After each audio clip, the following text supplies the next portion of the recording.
Today we're going to have a terrific program with good friends of mine, and Harry Booyens has become a very, very good friend over the last number of years. He wrote a book called Amapulu, and it was the history of the Second America, and what he was referring to is South Africa.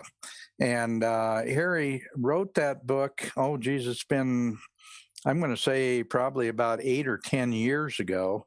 I got a chance to read it right after it was published, and I got a hold of Harry and I said, Harry, we need to be talking. You need to get on my radio program, and you need to talk to the world about this. And he's been on, I don't know how many times since then, but it's always a terrific interview. And the thing that Harry brings to the program is the idea that what happened in South Africa and is happening in South Africa is only a prelude to what is going to happen in the United States of America.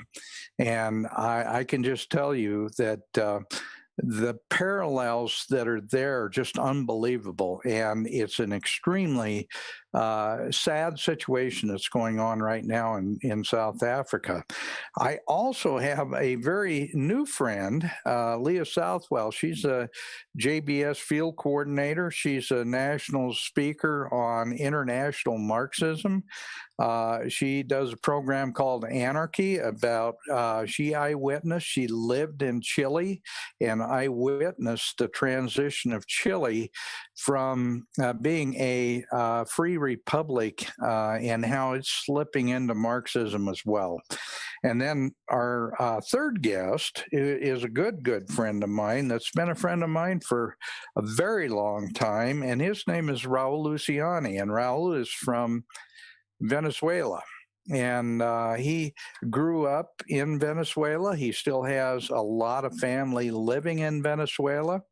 And he watched the transition from one of the wealthiest countries in the world, certainly the wealthiest country in South America, and sitting on the largest oil reserves in the world with a tremendous amount of wealth. And they went from being a very, very wealthy economy to the point now where they are one of the most despotic, most Marxist ruled, and one of the worst economies in certainly the Western Hemisphere, and becoming one of the worst in the world. And it's because of Marxism. So we're going to be talking about our election. We're going to be talking about what happened during our election. I still say our stolen election. We've got so much evidence of fraud and corruption in the election process. We have fallen so far from what our founders envisioned us to be. And we need to bring our country back. And the only way that we're going to be able to do that is by bringing people together to understand what the truth is. Chris did a great job talking about it during the last program. The fact that so many people who voted for Biden, they voted for either hatred of Trump, which is absolutely ludicrous, or they voted through sheer ignorance. And I think that's really the problem in our country. We have some of the most unenlightened, mind-controlled voters in our country, and they follow this partisan nonsense. They follow everything that's fed to them by the lamestream media until they become completely mind controlled. And I'd like to say they're kind of brain dead, to tell you the truth. Anyway, I see that Raul is on. I see that Leah is on. And is Harry on? Thumper, is he on yet? Harry is signed into the Zoom room, yes. Okay, Uh, good. Well, welcome everyone. Harry sent me an email just earlier in the week, and he said, I'm not sure that I ought to be part of this discussion because what I really want to talk about is what's going on in South Africa. And I emailed back to Harry and I said, Harry, that's exactly why you need to be on this program, because what you've said for the last 10 years is what is happening in South Africa is going to happen to the United States if we don't do something about it, and do something about it very, very soon. And so for that reason, that's why I think Harry is a perfect lead in for the show. I know that Leah is traveling. She's doing a speaking program around the country. And Leah, how long can you be with us today? you need to unmute, Leah. You're muted. Leah, you need to unmute. Leah, you're muted.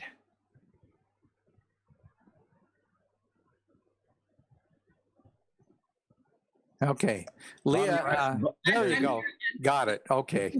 I'm here for the full 2 hours. I already did my tour and I'm here for the show. Wonderful. Okay, because I know you and Harry did a terrific job not that long ago talking about what we're going to talk about. I want to get Raul, my good friend Raul Luciani, who I've known from Madison County. Raul and I have done a number of programs together.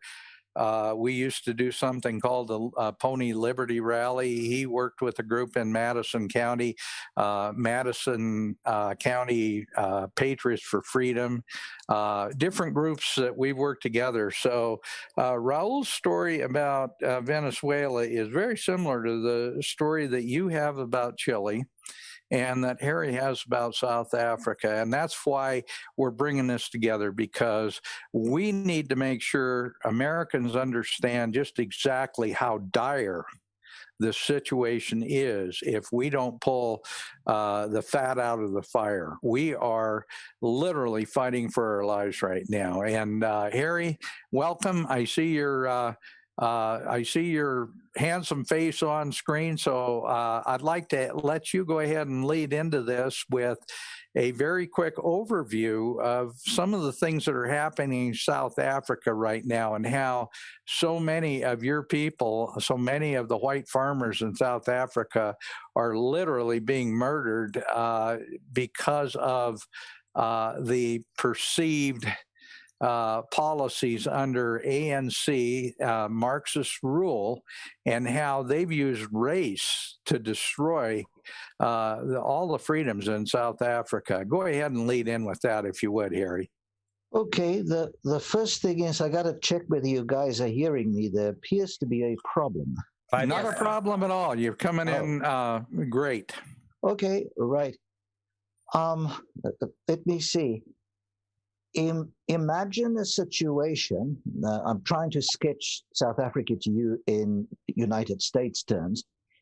Imagine a country where there are about 5 or 6 Republicans left in the House, where the Senate doesn't matter at all.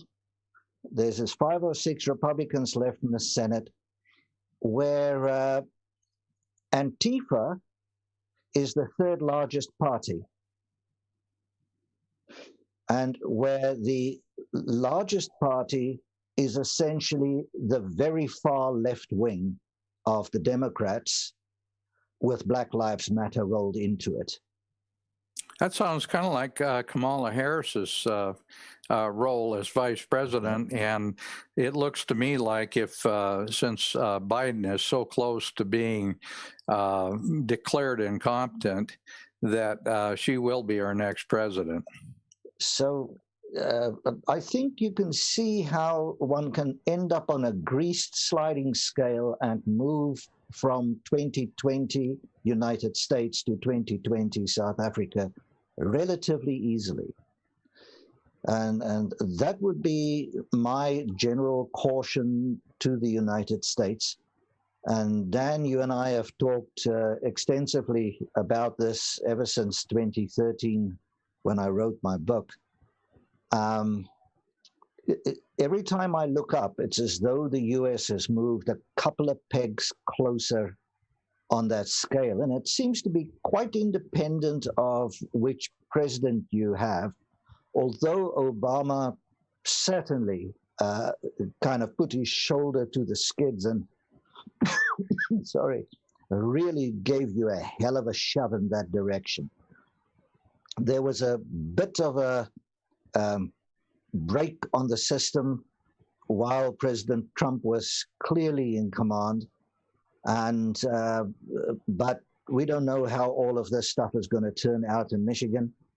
But it's clear that your system is anything as corrupt as what the South African situation is. I'm sorry to have to declare that to you, but watching the United States in the last several months is like, you know, take South Africa and give it an anti-steroid injection to some degree, and you're watching the US of the last several months. Even my best friends of my life seem to have lost their damn brains. I don't know what's gone wrong. Every form of corruption that I dreaded appears to be in your woodwork. And as you said, it's like people have become brain dead. I live in Vancouver in Canada. And believe me, no matter what the Canadians say, they behave like they're the 51st state. And they just don't vote, but they have just as much to say as Portland or Seattle. And my comment to you is, I live in North Vancouver, and you can go and do the numbers. Canada has got it's the most educated nation per capita on earth. I live in Vancouver, which has the highest number in that category. I live in North Vancouver, which is the suburb with the largest number of PhDs per capita on earth. And they're stupid. They just can't see through all of this. And I've come to the conclusion that the more highly educated people are, the more fundamentally stupid they are. It's like they have to have lived something physically before they can reason it out. And probably my best words are, which I said about 2 years ago to some folks, is I'm freshly returned from the future, and you don't want to go there. That's perfect. Yeah. Harry, I have to use the term high IQ nitwits. That's what we have.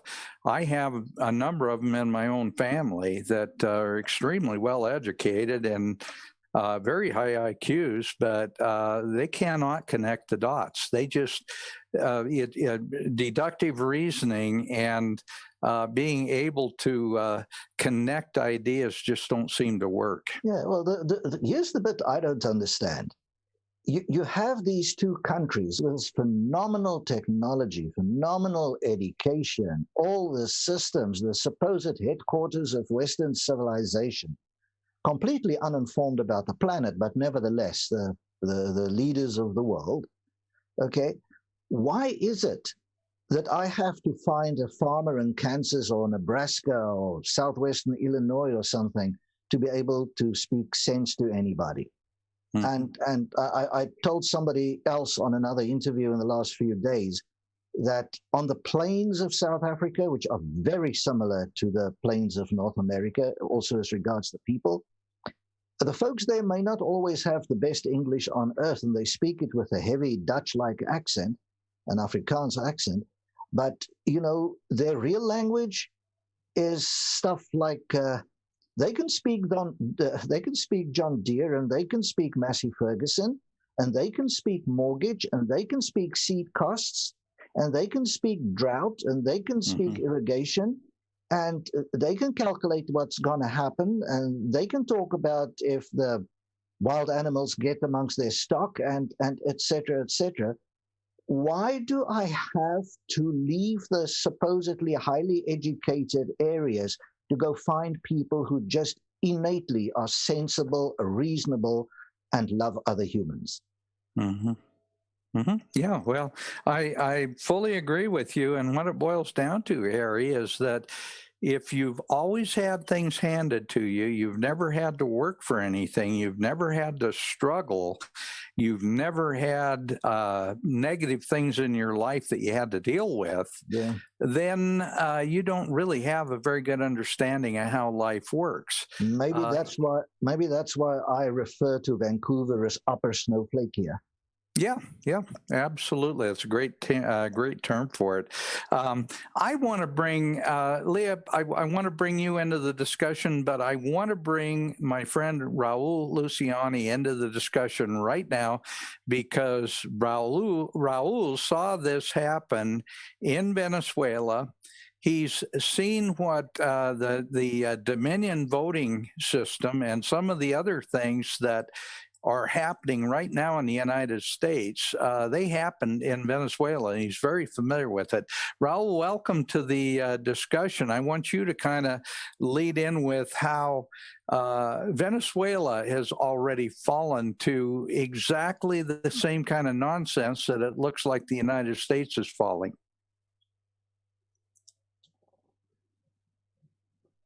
Raul, are you there? I see you. I don't hear He's you. unmuted, but we can't hear his microphone. Check your microphone. Oh. It sounds like you just turned it on there. Yeah, I think so. Raul, are you there? I think he might have a loose connection there. Yeah. Whatever you did, so. we heard the scratching, Raul. Keep trying.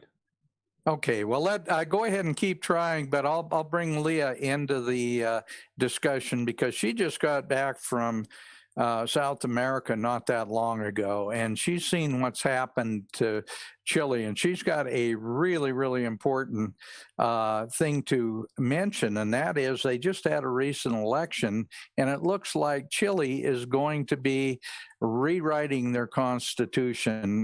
Leah, tell us a little bit about what is happening in Chile right now. I'll just give a little brief background to how we got here. Is that okay? Oh, yeah, absolutely. Okay, for the past 30 years, after the free market was introduced to Chile, the country has truly thrived and exploded with economic opportunity and became the miracle of South America, really an economic miracle worldwide, to go from 70% poverty to 7% poverty. I chose to go live in Chile because it was so successful, low corruption and nothing but opportunity, very low unemployment.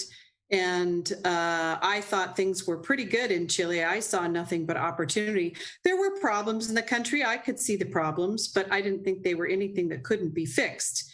And suddenly, October 18th of 2019, just a year ago, suddenly the city of Santiago broke out in serious civil unrest, and the public transportation system was attacked. Supposedly, this was all out of anger over a 4-cent increase in the price of the public transportation system. I think we all know that that's not worth destroying the city over. And so it was quite shocking for me, and it took me weeks to really understand what was happening there. But just 8 days later, after these massive civil unrests broke out, where they destroyed the subway system, they burned 200 of the buses in the city, they broke into all kinds of little shops, looted them, grocery stores, 30% of them were destroyed, 80% of all the Walmart stores were destroyed there, and $2 billion in damage was done, all within a short few months. Just 8 days after that began, close to 1 million people came out into the streets to protest. 1 million people all of a sudden were unhappy with everything that you could imagine in Chile. And the two primary things that suddenly were being asked for was the president to resign. We heard that one before, like all the problems of the country are the president's. And the second one that really shocked me, because I'd been living there for 7 years, was that all of a sudden, everyone wanted a new constitution. And the whole 7 years I'd been there, I had never heard anyone talk about this. So a little history on their constitution so you can see why this is surprising too, and what possibly is behind this. In 2073, there was a coup, a military coup, to take back control from a communist socialist president who had run the country into the ground, and the people were facing starvation. So the military took over, and General Pinochet was appointed the president. He didn't do it because he wanted power. He did it because the Congress told him to do it. He was ordered to take back the control of the government. And he did implement a new constitution himself. It was very much copied after the United States Constitution, but with aspects of it that helped keep him in power. He did voluntarily agree to a referendum in 1989 for the people to decide whether they wanted him to stay or go. And he actually just very narrowly lost that. It was not by a whole lot. So clearly half of the population loved him. The other half of the population hated him. And this has remained ever since the same. The country is deeply divided between the Allende's and the Pinochet people. So this call for a new constitution surprised me because I went and did my research. And after he stepped out in 1990, the Congress began the rewriting or the amending of the Constitution. And over 200 times, amendments were brought forth to the Constitution that eliminated everything objectionable in the Constitution, to the point that in 2005, the Congress agreed that this was a Constitution that they could all live with. And the socialist president at that time, President Lagos, he signed the supposedly new constitution, but it was just the amended constitution. And no more comments were made too much about the constitution. So when these million people came out in the streets and everybody was screaming for a new constitution, I asked over and over to people, what specifically, what articles of the Constitution are you objecting to? What is causing the problems in your country? And no one could give me an answer. The answer was it was written under a dictator, and so therefore we need a new Constitution. So you talked about ignorance. It is the ignorance of the people to think that the Constitution is the magic wand, that you just write it in the Constitution and you can have whatever you want as long as you get it written into the Constitution. So I immediately saw concerns for them calling for it, but when after 6 weeks of very violent damages and destruction of the city, I believe that the president finally agreed to this, hoping that it would stop the chaos. It didn't, but it did calm things down a bit. He agreed to a referendum for the people to choose whether they wanted a new constitution. Well, I'm sorry, you and I know the people don't have the brains. They've never read the Constitution. They don't know what it says, and they wouldn't know how to rewrite one if they were given that opportunity. So my prediction was that it was going to overwhelmingly win. If you recall from our radio interview, I said that at very best, 30% would vote against it. It turned out that only 21% voted against it. So 79% voted for a new constitution.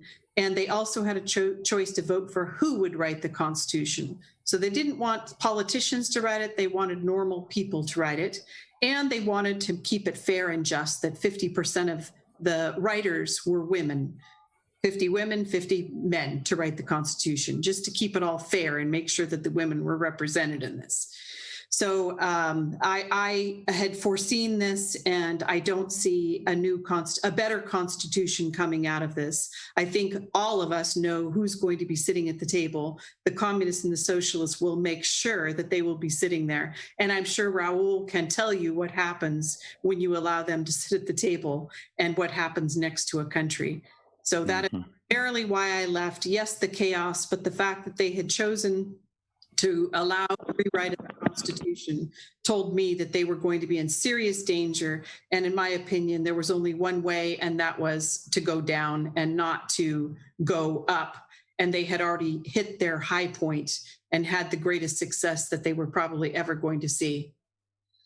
Hey, So- if we can just do a real quick mic check with Raul. Raul. Can you check? Can you hear me now? Yes, good. Five We by can five. hear you. Yep. All right.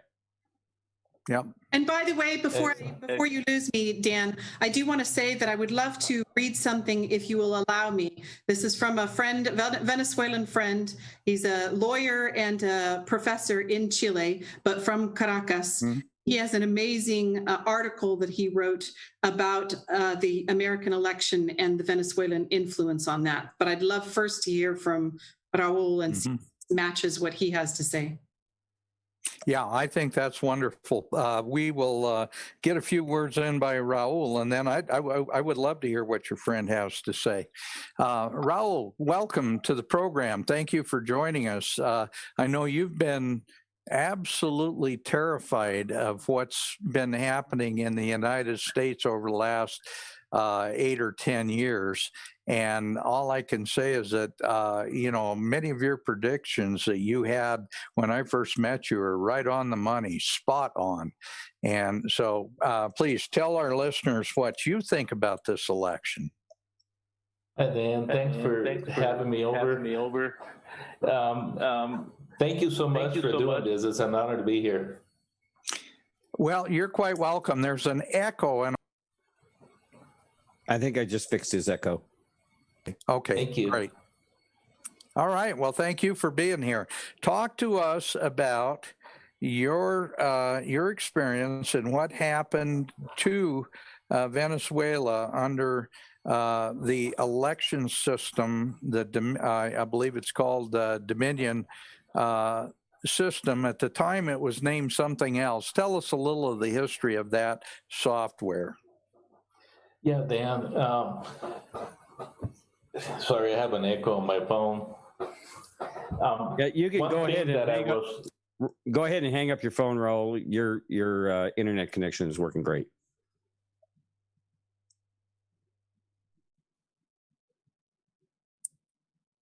Okay, Raul, are you able to go ahead and continue talking? Uh-oh.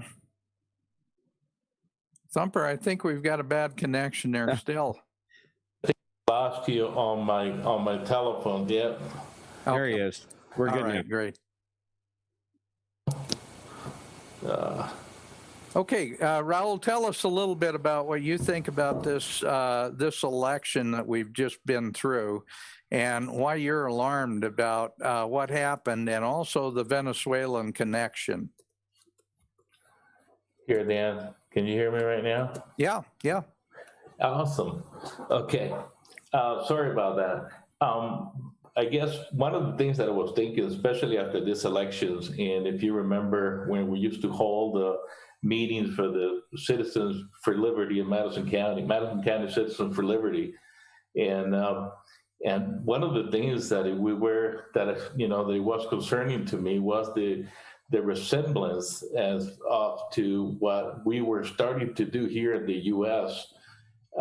Versus Venezuela, and how Chavez has hijacked that system. It reminds me of when initially he first started to take over the government. He tried to do it by force, and when he was then apprehended, and he spent a time in prison. And then during that time, one of the presidents that I thought that he was a good individual, and he, for whatever reason, pardoned him. And so then after Chavez was pardoned, then he went to Cuba, and he was learning under Castro. And one of the things that he was doing, and Castro told him, was to, it's just not doing it by force, but doing it through the system and just following the system. So then after that, after a time, Chavez came back in the country, and he just, went in with the message, the populist message. And which a lot of individuals just were, they were attracted to that message. And then once he got in, the system completely changed. And then that's when he adopted that computer system. And the Dominion is the name that I remember from back then. After Chavez got in, it became impossible. And what he did, he started arming individuals, and just basically he removed individuals from having guns, and he started releasing guns and creating militias of the individuals that were in the slums and just in the poor areas. So then when any oppression or any opposition will rise up against him, then these individuals will go and they would quench the opposition, and they would literally, the rule of law just began to disappear. And if you remember, one of the things that we have when we had our meetings with over there in Ennis, and one time we had our congressmen from here, from the state, and we had them there in the fire hall. And one of the things I asked them, because I was concerned after the Obama administration, how the rule of law, for whatever reason, began to disappear. And I told him, why are things not being pursued? Why is the Republican Party being silent on these things? Why are we not prosecuting the things that seem to be illegal? And why are we following socialistic norms? And we seem to be tending toward those positions. And I remember him denying it. He said, I didn't think that it was. I think you were present in that meeting. Yeah, I was. In fact, that was Denny Rehberg. And at the same time, I think I asked him about why the UN had so much influence on our foreign political doctrine, and why they were following much of the doctrine of Agenda 21.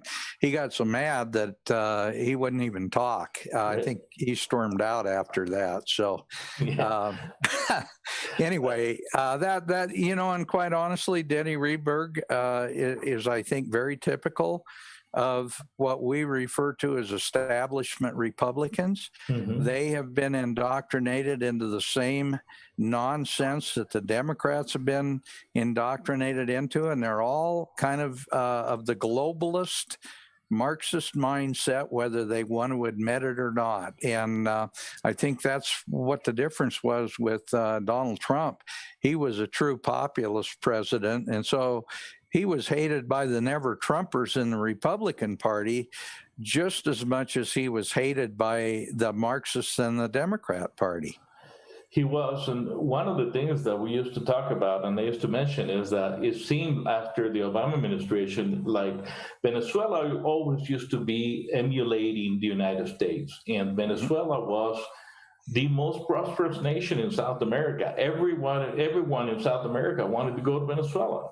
Mm-hmm. And we have people from Colombia, we have people from everywhere, and they just come in to work doing whatever just so that they could support their families. And that's where they came to be safe.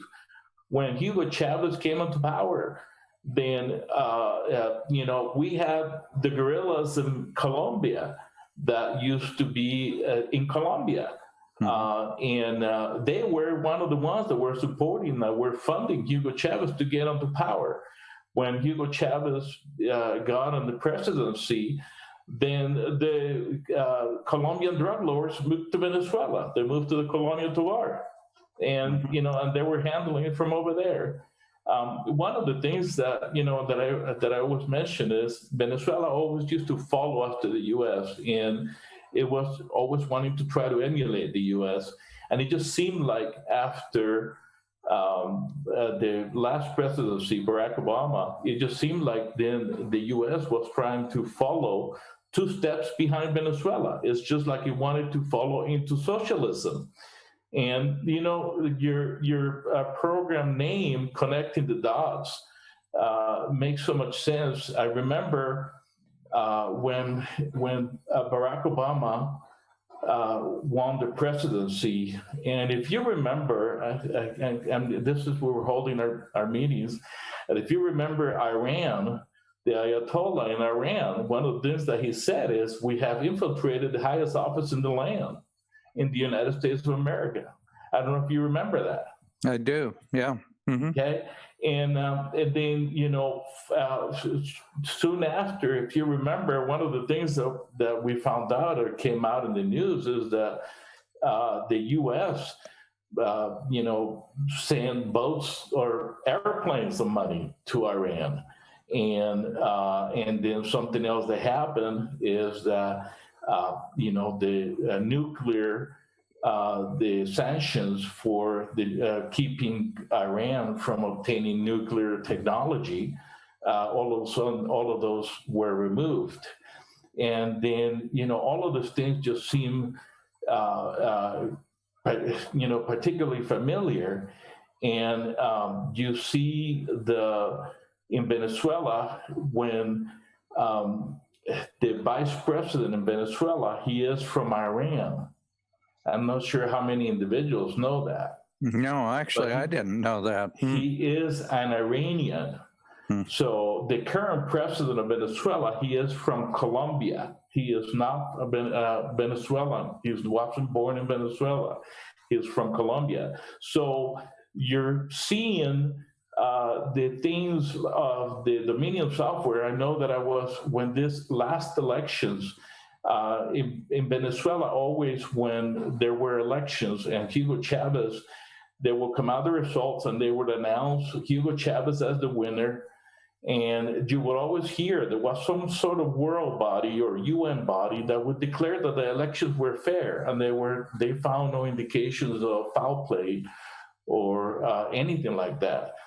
And as I was reading something through the news here after this last election, and then I happened to come across something, a news article saying that the UN or some world body happened to be finding that the elections in the U.S. were found to be fair, and that there was no foul play. And I'm going, why do we need a world body to tell us that our elections were fair and only we're covering something?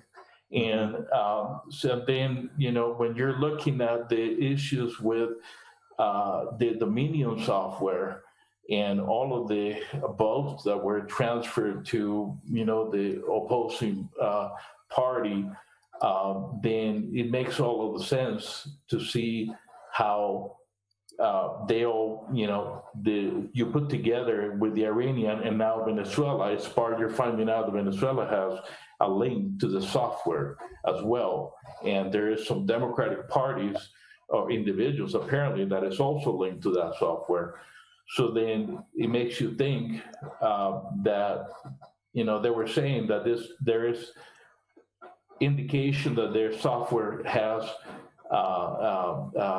played a part in the politics since 2016. I would say that probably that software has been playing politics, or it's been playing a part in our elections here since 2010. I'd be willing to say that. Yeah, I think it has. I'm Thumper. I'm trying to pull up a picture on share of Maduro, and one of the BLM founders, a lady who is one of the BLM founders. There are so many connections here. What's going on in the United States with Black Lives Matter, with Antifa, with Maduro, but all of the Marxist stuff that's going on around the world, it's all connected. I mean, this is, you couldn't make this stuff up. It's all connected. If we connect the dots, it's all there. Leah, I want to get back to you. Go ahead and read that quote by the gentleman who wrote to you about our election. This is so timely. You cannot imagine. This is going to connect the dots for what Raul just said. So this was written by a friend of mine who is Venezuelan, who moved to Chile. His name is Carlos Casanova. He's a professor at the Pontifical Catholic University of Chile. And this was an article that he wrote just yesterday. The title is called "The Evidence Given by Sidney Powell, Smartmatic, and the Media Coup d'etat in the United States."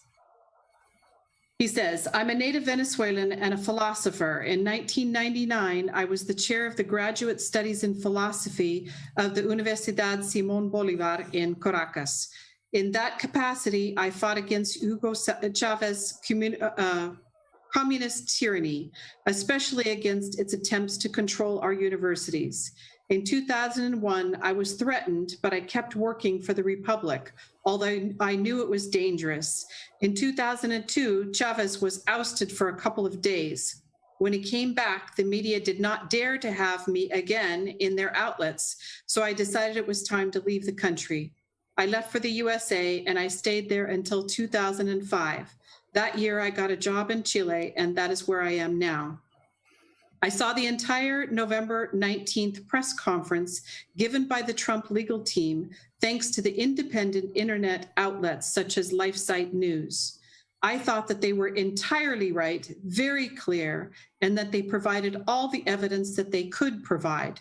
Immediately after, I saw CNN's statement about the press conference. According to one of the network's reporters, the conference was so banana and so biased that they decided not to air it for the American public. This was to me absolutely outrageous. How is it possible that journalists could in good conscience hide from the public such an important press conference given by the legal team of the president and one of the candidates for an election that is not closed? The levels of manipulation to which the people of the USA have been subjected are almost totalitarian. Then I turned to Tucker Carlson, one of the few journalists in Fox News who still commanded a bit of my respect. But I got very surprised and very shocked when I saw the report of his November 19th evening show in Fox News. Tucker Carlson, time for Sidney Powell to show us her evidence. Carlson seems to ignore, according to Fox's report of his show, which one cannot watch, the evidence of Sidney Powell brought, which is all that can be brought right now. She has an affidavit of a Venezuelan military who tells how the tyranny programmed the machines to do fraud in Venezuela. His identity cannot be revealed because his family would be immediately killed. She stated that there are statistical patterns that show electronic manipulations of the results. All the legal team showed that the company Smartmatic is connected now to Soros, a financier of the Democrat Party. What else can she do right now? This gets more interesting. It's a little bit long, but it gets really detailed, and he's done a good job of researching. May I continue? Please do. Okay. My experience and what I saw in this press conference and its aftermath tells me that the USA is at the brink of falling into communist tyranny. A very peculiar trace of the case of the USA seems to be that it would be pressed on the majority of the people by a whole class of plutocrats, the owners of big media and big tech, prominent among them. Normally, the communists have come from part of the elite, and they have become the only plutocrats after they conquer the political power. But in the USA, the story would be different. It would be the very plutocrats pre-existing the tyranny who would impose it on the vast majority of the people. The attitude of the journalists might be due to many causes, one of them being the fear to face the grim prospect of a totalitarian tyranny. In these situations, always those who tell the truth are seen as a Jeremiah, a prophet of doom. Cheer up, the USA may escape this doom because it has a group of patriots who are actually wield important power since the constitutional president is still Trump and who are willing to confront the oligarchy. The tragedy is that an important portion of the population does not know it because the plutocrats using the power in turn hide the reality of the situation. But I want to give the reader a bit of the background that leads me to say to what I'm saying. I want to present Smartmatic's story and the case of the 2004 recall referendum in Venezuela. Smartmatic was founded in 1999 by Alfredo Anzola and Antonio Mugica. Its first big business was the 2004 recall referendum in Venezuela, where the people had to vote if they wanted to oust Chavez from the presidency of the country. The organization of Smartmatic for this voting act was completed actually by Cuban agents who had designed or bought the software and who sold it to Smartmatic under the name of BISTA, The Carter Center and the OAS were the only two foreign observers. An opposition organization, Sumate, organized a secret exit poll. The night of the voting, before implementing any of the mandatory audits of the system and the votes count, President Carter acknowledged, quote unquote, Chavez's victory, allegedly based on the confluence of the pre-election polls and the results. The opposition was indignant because there were clear signs of a huge fraud. For example, the information should have flowed through the Smartmatic system from the voting centers to the counting centers and only in that direction. But during the afternoon, the information began to flow in both directions. Moreover, the exit polls show that the ousting had won. So the opposition asked for the mandatory audits, the matching of the paper ballots with the electronic results in some of the voting centers. A few were performed the very next day and were disastrous for Chavez. So the audit was suspended. The army took control of the paper ballots and a couple of days later burned them. But many of our Venezuelan excellent statisticians proved that the official results were mathematically impossible unless there had been manipulation of the data by the system. Of course, the Carter Center always denied this because the statistical evidence showed to all who has eyes to see that Jimmy Carter is a tyrant lover and responsible for the systemic destruction and plundering of Venezuela. After another referendum about Chavez's re-election that took place in December 2007, Alfredo Anzola had some disagreements with the National Council for Elections. Because although the government was unable to cheat due to the opposition of General Aziz Raul Badul, still they reduced the defeat to 49 to 51. In April 27, 2008, there was another strong disagreement concerning the cost that some government agents wanted to charge to Smartmatic for petty services. Anzola was not aware of the way in which the devil pays. That night, agents of the tyranny found out that Anzola had planned a trip for the next day to Curaçao.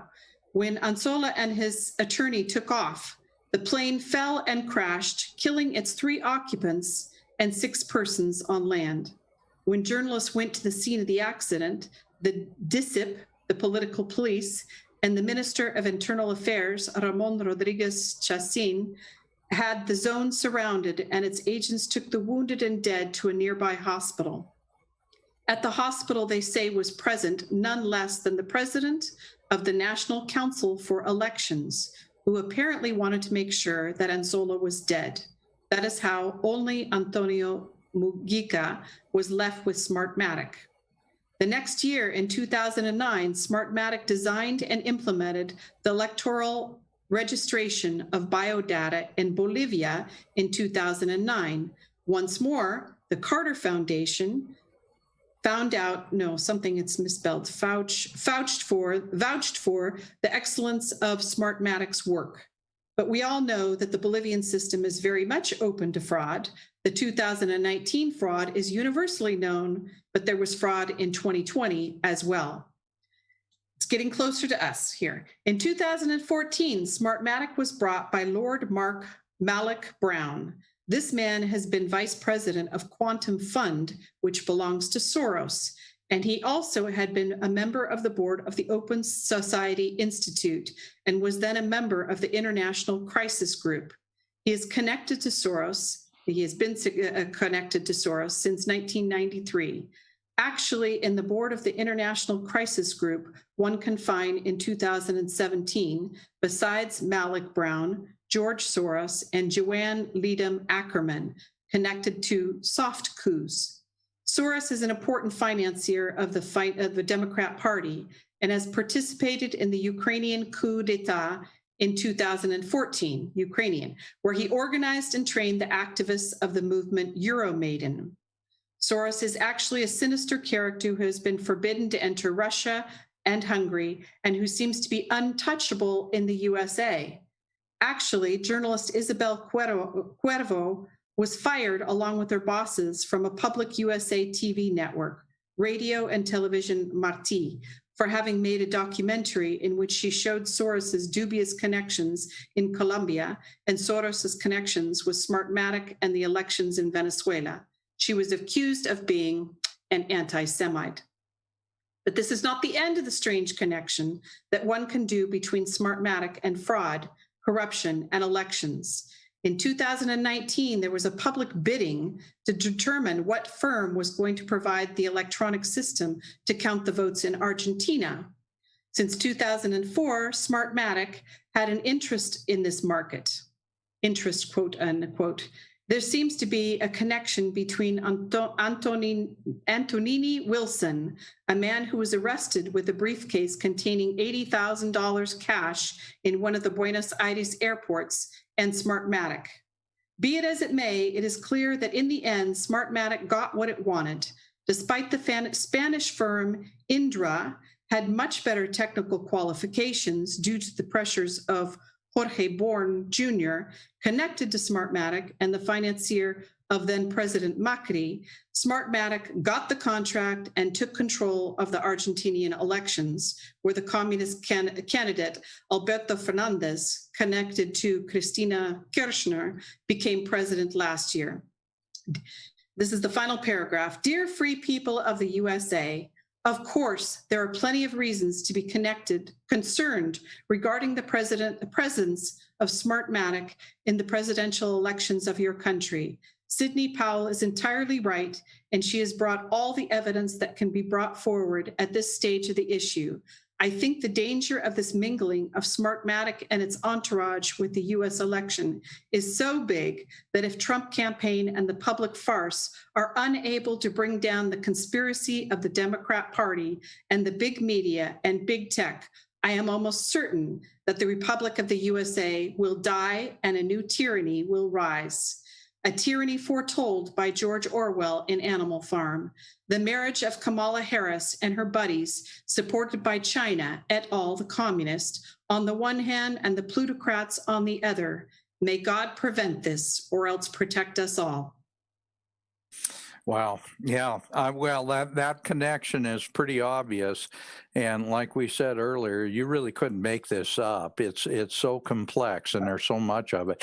Harry, I want to get you back into this discussion because what has happened to South Africa is so tragic, and what's happening to that country, and just the fact that it's fallen from being, I believe at one time, number 13 in the world in gross national product, and now is down around 50 and falling like a rock because of communism and because of the way they've destroyed the economy. This is important for Americans to wake up and realize the direction we're heading. Please elaborate on that. Okay. Maybe the easiest way to do this is with one video clip that I've just sent to Thumper.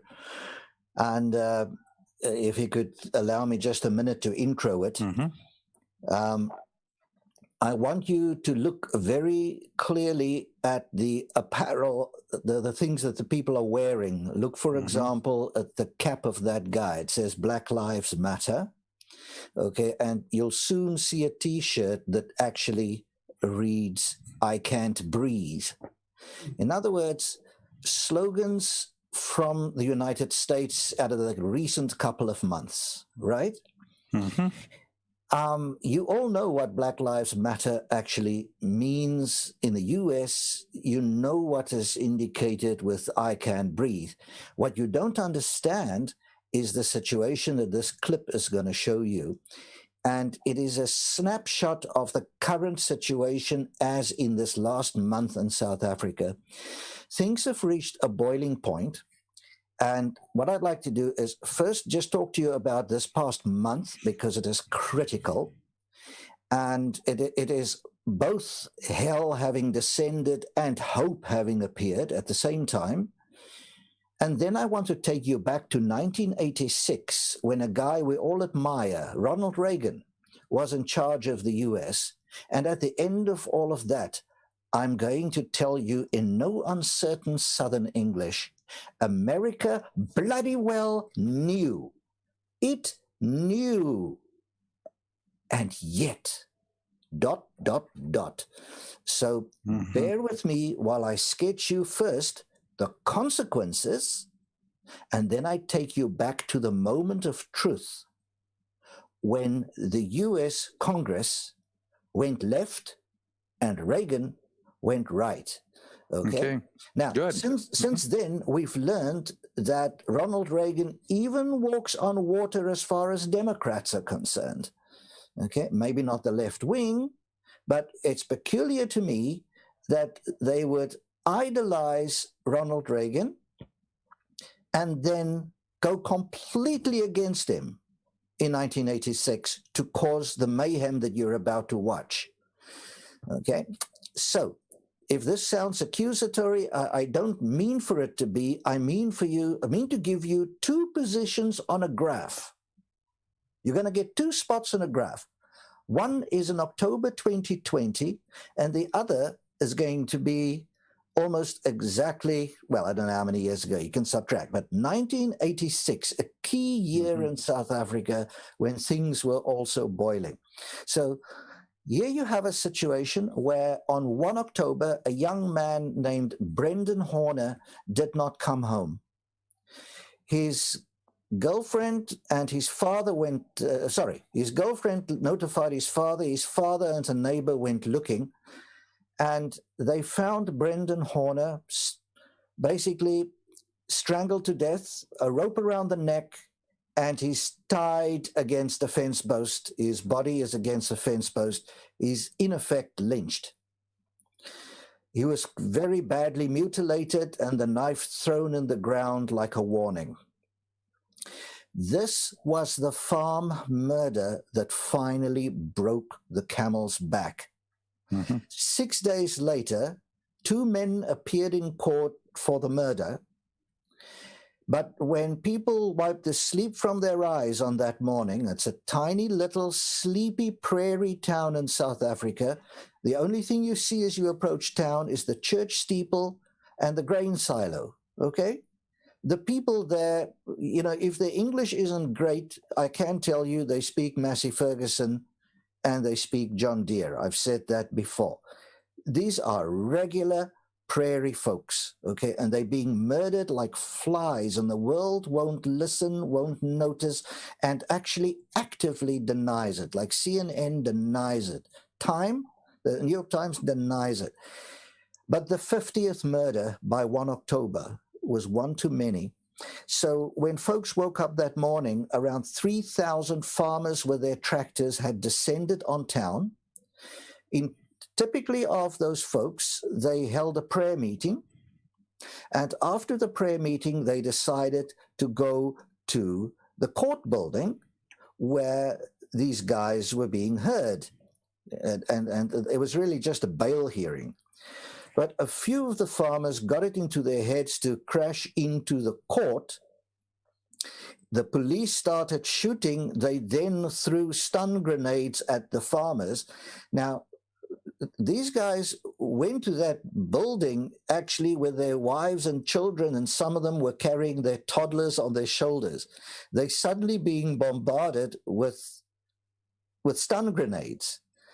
Then two heavy armored cars, and Nyala armored cars, came charging down the street and tried to run the farmers down.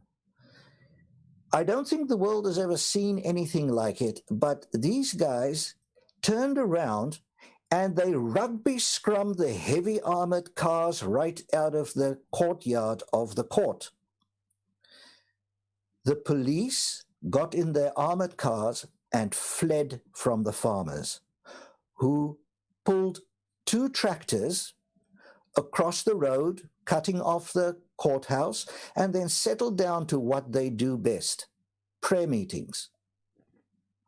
Having done their prayers, they got up and went home.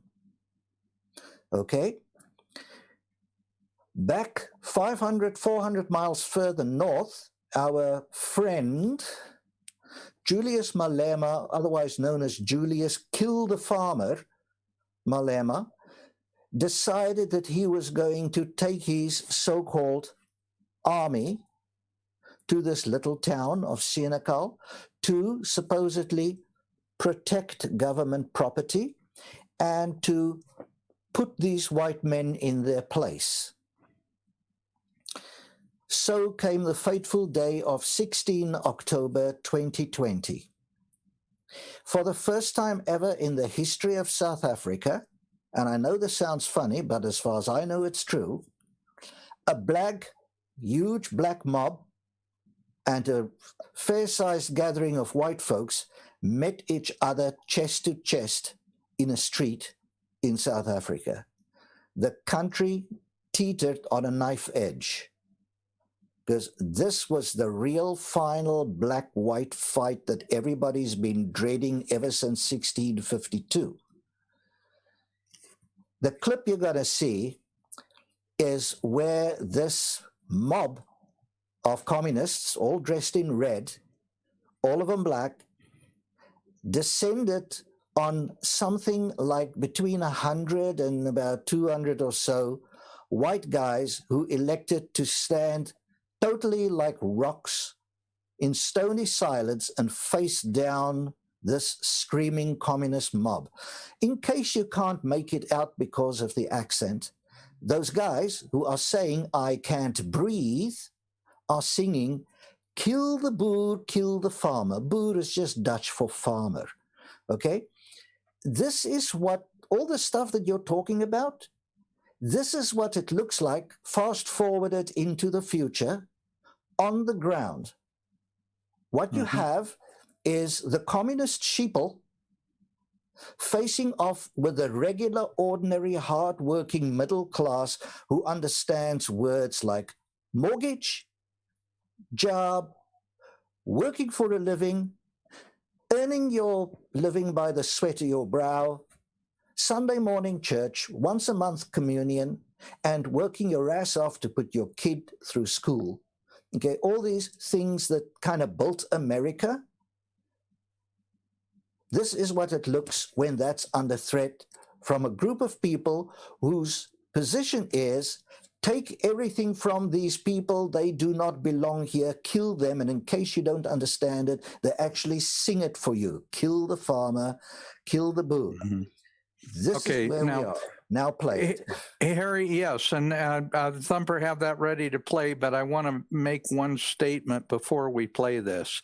When the Dutch came to South Africa in 1653, the first time that they saw Black Africans was 70 years later and 600 miles from where they landed at the Cape, and they had already established farms in land that was completely unclaimed by anybody, and that's where many of these farms that you're talking about are located. Yeah. It isn't like they stole that ground from people who were working the ground and people who, Black people who were working that ground and farming that ground. That ground was completely unclaimed by anybody, and they worked it for many, many years before they even saw the first Black. Okay, can I make just a small clarification on that?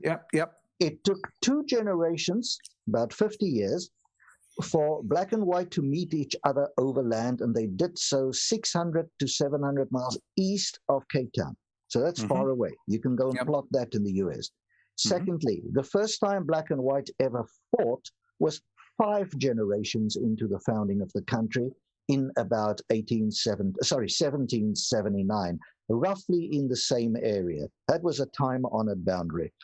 The particular area where these events are playing off is considerably further to the north, where in 1836, when the trekkers went north, they bought that area from a chief with the name of Makwana. Makwana sold them that land where this town is, and they then created farms.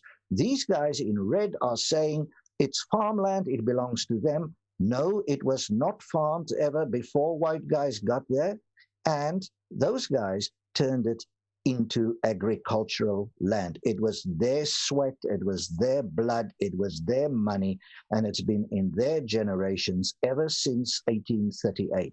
These little new red boys on the block are coming along saying, gimme, gimme, gimme, gimme, and as one lot will tell you vividly on screen, I don't have it right now, I can send it to Thumper, but they'll tell you to your face that everything you own, it is ours. Mm-hmm. It's not like they're just pointing at the land. It is everything you own, it is ours. So let's not get confused here on what the purpose is.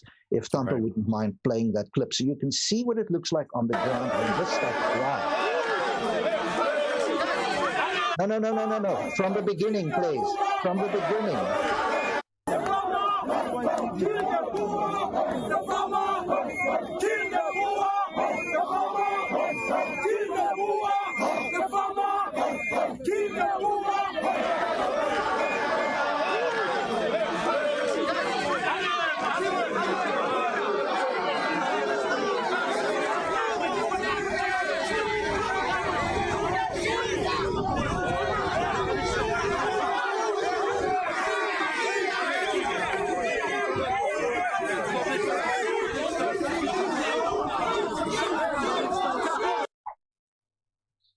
So I have just one sentence. Dear America, take a good look. That's your future. I know because I've lived it already. Mm-hmm. Okay? Harry, what you've heard from your other guests is what it looks like on the way to that. This is what it looks like when you've arrived there.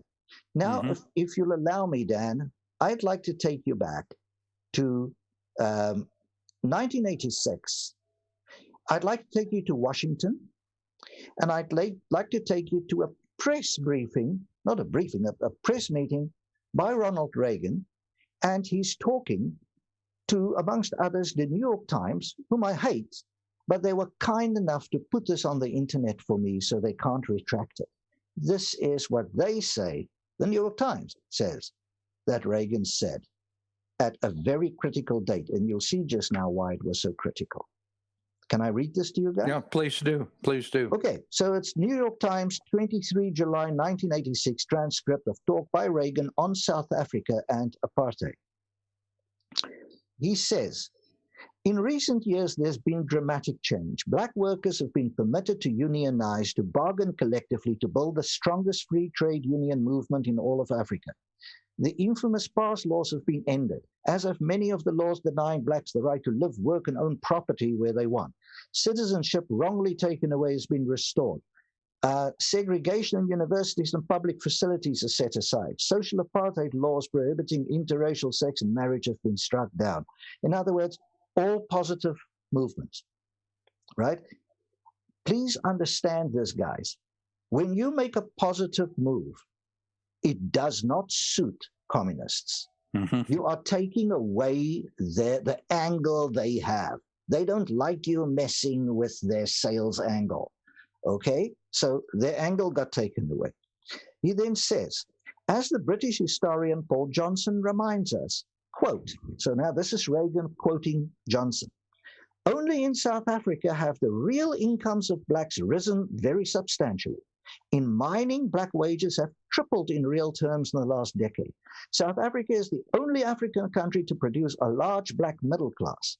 Almost certainly there are now more black women professionals in South Africa than in the whole of the rest of Africa put together. Already? And then he finally says, despite apartheid, tens of thousands of black Africans migrate into South Africa. Let me explain that to you in ordinary terms. Mm-hmm. These are guys who are braving man-eating lion to get into apartheid. Mm-hmm. Can I repeat that? They're braving man-eating lion to get into apartheid. I'm not trying to defend apartheid. I'm just telling you, they brave man-eating lion to get there. Harry, let me use a statistic, and I'm going to use generalities. I want you to give the actual numbers. But prior to, let's say 1970, the number of blacks in South Africa was somewhere around 6 million. and the number of whites in South Africa was, let's say, a third of that or half of that. Now, since the 1970s, South Africa is absolutely attracting blacks that are moving from other countries, other areas around South Africa, because they see something for nothing. Go ahead and give the actual numbers. The numbers were closer if you added the whole South Africa together and you threw in all the black homelands that nobody ever claimed, then it was probably a 5-to-1 ratio of black to white back then, in that general era of the 60s to the 70s. White folks are now 9% of the population. Okay. And you can, for sheer frustration amongst other racial groups, you can add the so-called colored people of South Africa. That's not the same word as in America. You can add them to the whites, and you still wouldn't get to 20%. The fact, though, is that the concentration of those other folks is in the western part of the country, and they're experiencing things the same way whites are. It's basically everybody else against the blacks now. And the black people are singing things in the street like what you heard there. They're denying. The state president's on record that no farmers are being killed. The farmers are storming the court because their kids are dead. But the state president says, no, Trump's a liar when he tweeted about it. Trump's a liar. Somebody must have just lied to him. Okay? Now, I want to tell you what it is. Oh, sorry. He then went on to describe the people who are now the government of the country. Okay? The people who are now the government of the country, described in 1986 by none other than Ronald Reagan, as reported by none other than the New York Times. There's nowhere to hide here for anyone, in the entire structure of the United States political spectrum. The New York Times cannot hide. Congress cannot hide. Here it is, from Ronald Reagan. The most common method of terror is the so-called necklace. In this barbaric way of reprisal, a tire is filled with kerosene and gasoline, placed around the neck of an alleged collaborator and ignited. The victim may be a black policeman. I've already predicted for you that black policemen are going to get targeted in the US. A teacher, I've already predicted for you that black teachers are going to be targeted. A soldier, I already told you that black soldiers are going to be targeted. A civil servant, it makes no difference. The atrocity is designed to terrorize blacks into ending all cooperation and to polarize South Africa as a prelude to a climactic struggle for power. This is not Harry. This is not a South African telling you this. It's the very much deceased Ronald Reagan. And I would like you guys to know that despite this speech, your Congress, including Newt Gingrich, specifically, decided for the first time in the history of the United States to override the president's veto of comprehensive sanctions against South Africa. Those sanctions forced the South African government to try and make an arrangement with the ANC. We were forced into an arrangement with devout communists. What is it that Reagan knew? He knew something that the New York Times didn't want to say. He knew something that Newt Gingrich is being coy about, okay? And I kind of like Newt. I'm serious. I kind of like him. But he didn't know what the hell he was doing. Because here is what Reagan sat on top of. You may recall that once upon a time that George Bush Sr. was chief of the CIA. You may also recall that at that time that Reagan was speaking, George Bush was the vice president. And more particularly, you might just recall that he had the job of putting together the so-called terrorist organization list. You remember that stuff? Mm-hmm. Here is the actual document released by George Bush. I have his own signature on it. Okay. He says, or that report says, Special National Intelligence Estimate, SNIE, 73 of 1986, July 1986. Subject, the African National Congress of South Africa, organization, communist ties, and short-term prospects. That's the title. The African National Congress is now the government and has been for 26 years. Mm-hmm. Now see if you can detect something in this information, which the CIA gave to George Bush and Ronald Reagan, and which your Congress elected to deny. Okay. The long-standing alliance between the ANC and the Communist Party will continue, as will the Communist Party's considerable influence over an extensive and widespread presence in the ANC's organizational and decision-making structures. Next point. The Soviets calculate that the ANC will be the principal vehicle for change in South Africa, and they view that party, they view the SACP, that's the Communist Party, as well as the ANC dependence on Soviet military assistance as their means of influence with the ANC. So you're in the Cold War, and the US is worried about the Soviets. The ANC's main components are, and I'm speaking to my British friends here, a collection of governing bodies located, along with most of the ANC leaders, in London. Mm-hmm. In London, where Lord, what's the hell's his name? Brown?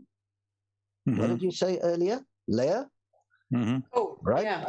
Yes. Yeah. London, okay? Yes. Let me repeat. A collection of governing bodies located along with most of the ANC leaders in London and in Lusaka, Zambia.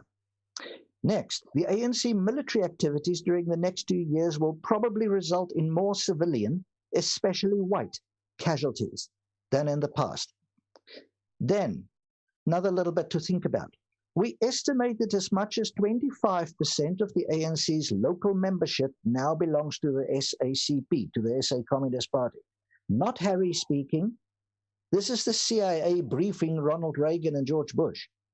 I figure they knew. Point 14 on their long list. The group's military strategy is designed in the near term to rally black resistance against the government, to intimidate whites and wear down their resolve, and to undermine the government's control. Any of this sound familiar? Boy, sure you recognize does. anything from recent days? Mm-hmm. Okay. Then I move on. Their point 20.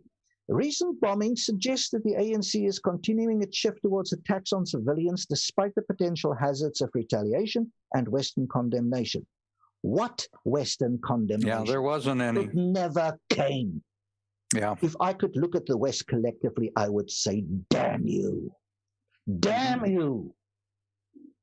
Not a word. Oh, we're dying like flies. Damn you. Mm-hmm. Okay. Thumper, I want you to pull up that picture that I sent of Madura and the organizer Black Lives Matter. The lady on the right-hand side is one of the three organizers of Black Lives Matter.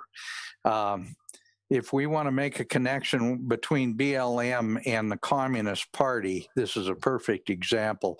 Incidentally, recognize the clenched fist that she has in her left hand is a clenched fist. Okay, go ahead, Harry. Okay, I just got 3 more points that the CIA briefed Reagan with, okay?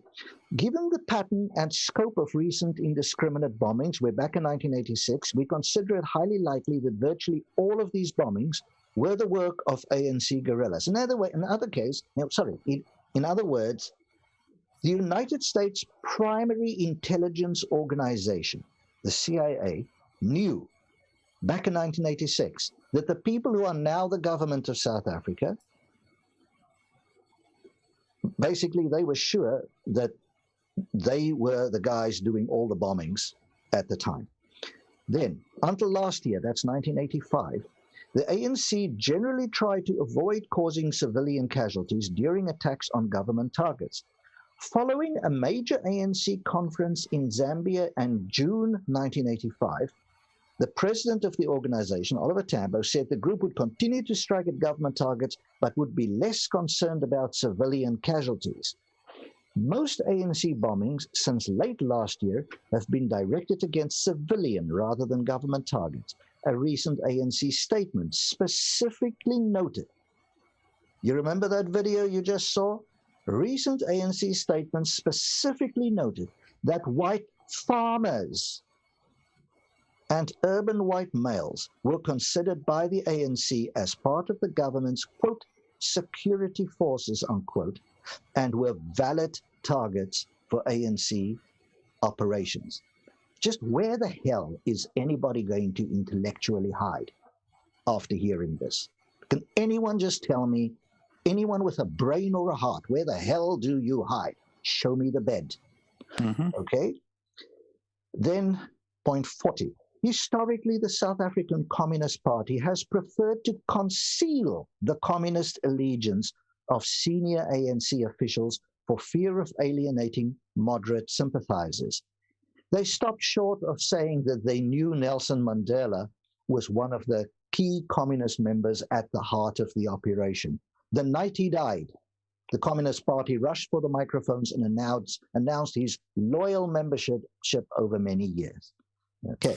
Harry, I've got pictures, and we've shown them. I don't have it ready to show right now, but I've got it right on my PowerPoint program that shows Nelson Mandela and Joe Slovo standing in front of a communist hammer and sickle with Mandela with his right hand raised in a clenched fist. Yeah, sure. Yeah, it's a rather famous picture. The last thing is a section right at the end of the report that nobody ever seems to notice. People are aware of this report. This last week, somebody else referred to it. For the first time in my life, it was not me. So we're making some headway. There's actually one other human being among 7 billion upon the face of the earth, one other human who has noticed that this report exists. It's redacted. It's still redacted after all these years, okay? But, you know, there really are about 330 million Americans who could find this document if they wanted. It's left to me to find it. Now, it sums up and says a chronology of ties between the ANC and the Communist Party. I'm not going to read all of that to you. I'm just going to read you this one little bit so you can understand the significance for me. 1985. That's now the date of the chronology, the event that George Bush and that the CIA is referring to in a 1986 report. So they're looking back a year. The ANC's second consultative conference is held in Kabwe, Zambia in June. Non-blacks are authorized to join the National Executive Committee, and 5 non-blacks, all Communist Party members, join the National Executive Committee. The Congress proclaims a people's war. Subsequently, the ANC leadership apparently broadens the mandate to allow for attacks on soft targets. One of those soft targets was my mother. Go ahead and elaborate on that, Harry. That was she was in a complex that was bombed. Go ahead and elaborate on that. I've got to take you to 1985. So it's a couple of months after that decision. There is a high rise that is really a residential operation, and below it is a shopping center, and you are about 15 miles south of Durban, the big city of the Natal province on the east coast, a subtropical heaven. Zululand is close to it. And my mother lives more or less in the middle of the building, both in terms of left to right and in height. She's on one of the middle floors. I'd visited her there several times. And on that particular day, she's at work. And she's about to move out of there. And it's 23 December, to be precise. The Christmas visitors have arrived. This is like people descending on Miami, right? It's the same. It has the same climate as Miami. It's kind of like Miami. It has the same facilities as Miami. It's the Miami of South Africa. And she's in a high rise right on the sea. And at the bottom is this shopping center, and folks are buying their supplies. They're all in little chalets and things all over the show. Some have rented people's apartments. You name it. It's holiday time. Everybody's getting ready for Christmas 2 days later. And the next moment in the shopping center, a limpet mine goes off. It kills 4 white women and I think it was 2 or 3 children. I think 2 children.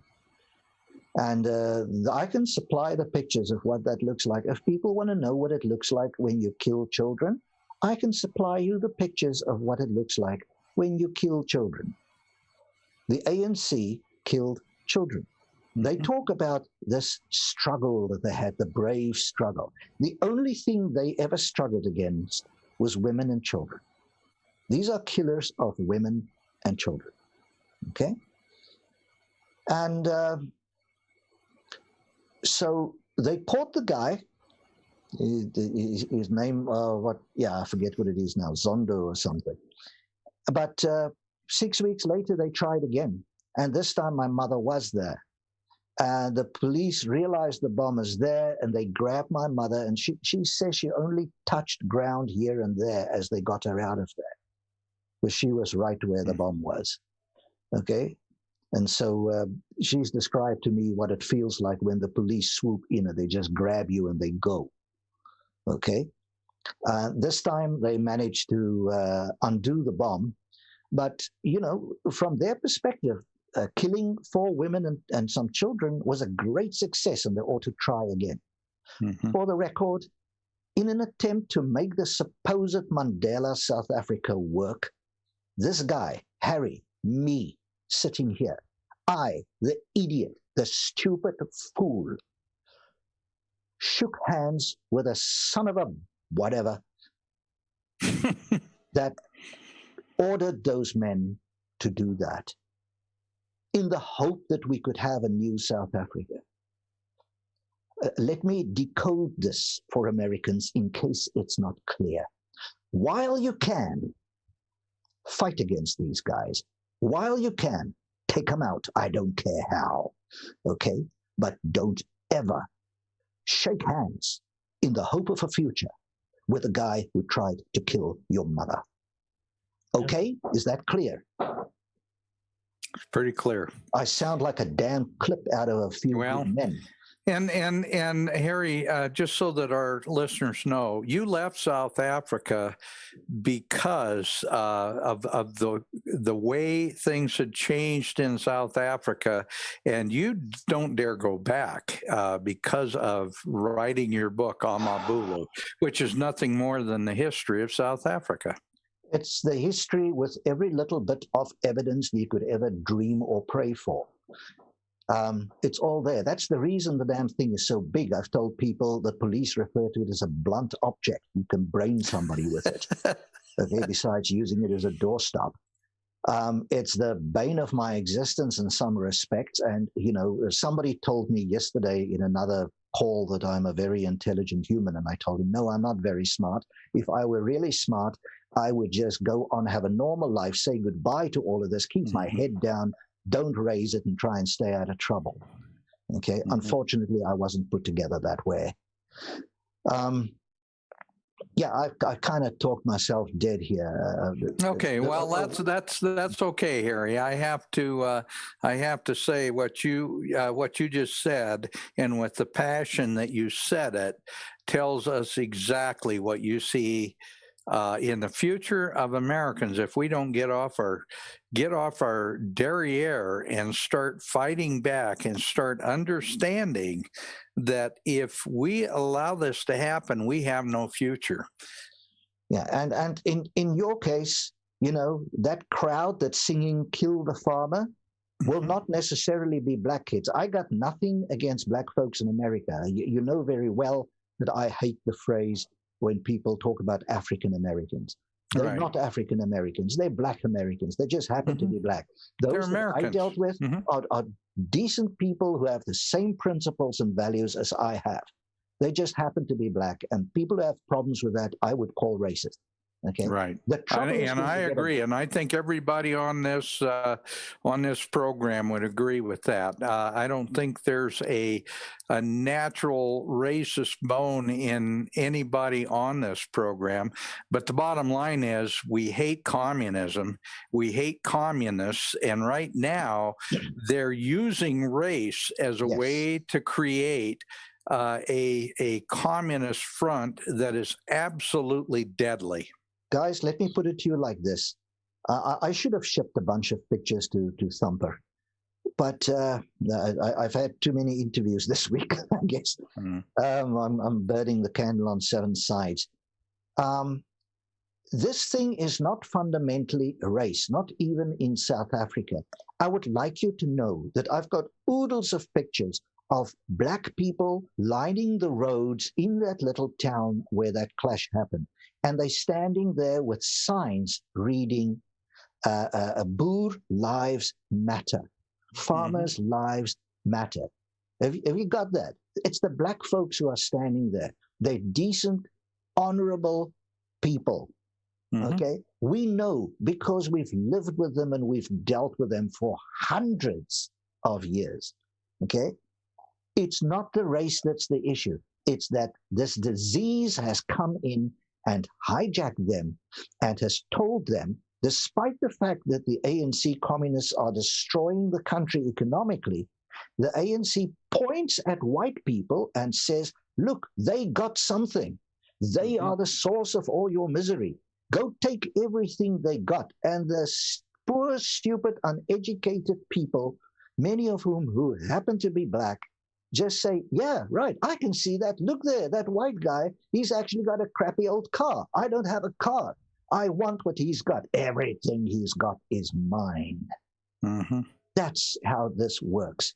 Okay. And that's how communism works, Harry, because the bottom line is once they get everything that anybody who works for a living has created, eventually we're all going to be incredibly poor, and no one will have anything because they destroyed the incentive for people to work hard and to do better and to improve their lives. Right. Now let me tell you this. Do you know what the New York Times, the gray lady, okay, what is it? Second oldest newspaper or something? Well, I'd refer to it anymore as the red lady, but go ahead. Okay, the red lady. Do you know what they said? What happened in that town when these Plains farmers finally had enough of being murdered and went and protested in the street? Their description of the mob that descended on them, wearing, I can't breathe and my land and we're going to take everything from you and kill the farmer and all that.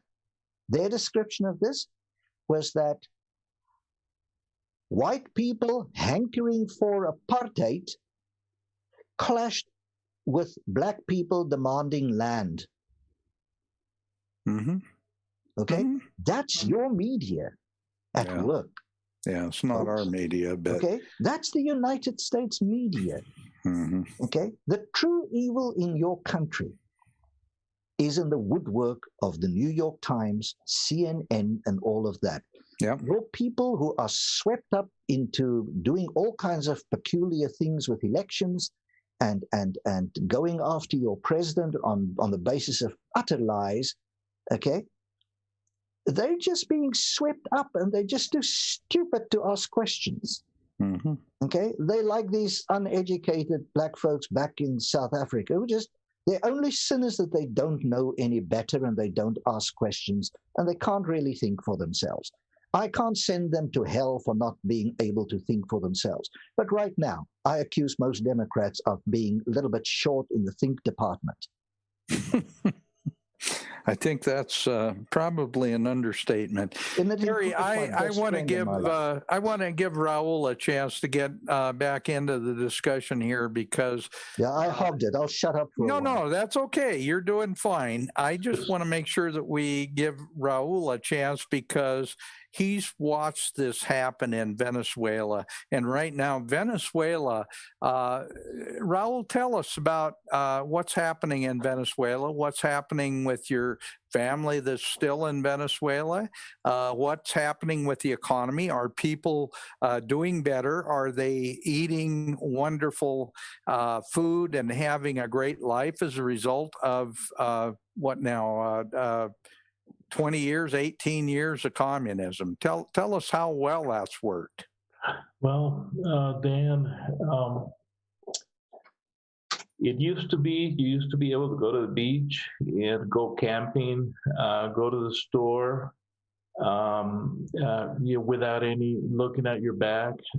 It used to be a peaceful country. And I mean, when I left, it's just, people used to stay if they were in a party. And I mean, this American, they like partying, they like partying all night long. And that's something that was then, and you didn't have crimes committed or anything like that. Today, you have, there's no more parties except for the individuals who they call enchufados, and those are the ones that are plugged into the government. You have food is scarce, water. I can tell you that you get, like where my mom lives and my brother live, they get water maybe once a week. They have cisterns there. Power goes out for weeks at a time. The infrastructure has been totally destroyed, has not been maintained. So there is no way of sustenance.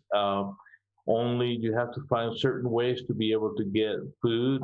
There are certain people, luckily my sister-in-law, she works for one of the companies out there that does has several supermarkets, so they're more lucky than other individuals. You have, when you go to stores, or if you go someplace in town, if you're in traffic and you have individuals that are in little motorcycles and they travel in twos, and if you have anything of value, if you have a watch, if you have anything, an individual that is in traffic and it has anything of value, they stop next to you and they point a gun at your head and they say, give me that, give me your watch, give me your radio, give me your phone, for just things like that. And if you say no, they just literally shoot you in the head and they just keep on going. When my brother used to go camping up on the coast, and just all of that became impossible. I mean, the last time he went camping, when he went camping with another family, they got some thugs came in and they mobbed them out there on the beach. They took everything they had, and with the exception of their vehicles, and then they went back home. So safety is gone. The utilities are gone. Security is gone. You cannot go to bed. You go to bed with one eye open and one eye closed. My mom, I can tell you this, she has not left the house literally for over 2 years because she's afraid of going outside. And just so our listeners know, your family was lived in Caracas and was a very successful part of the middle class prior to Hugo Chavez and Maduro coming to power. You had, if I'm understanding correctly, and I think I am, Venezuela had a very large, very significant middle class, and that all disappeared with the advent of communism and the advent of Chavez and Maduro. Am I correct? It is. You're correct. And just the middle class pretty much disappeared. they went they fled the country because it was pretty much just gone. So you have the poor and the very rich, and the very rich in turn became all of those individuals who were allied to Chavez. And they're the ones that have the nice cars. They are the ones that they have the nice houses, and they have everything. And the very poor, my brother, I mean, they live in my mother's house, and they have been there. My brother, he takes his wife. I mean, just so that you can see how it is, he drives his wife to work. He pretty much stays at home guarding my mom and his daughter works online, and he hasn't been able to find work. His wife is the one that does, like I said, she's a software engineer, and she maintains the software for this, this food conglomerate out there. I mean, that they have all the supermarkets.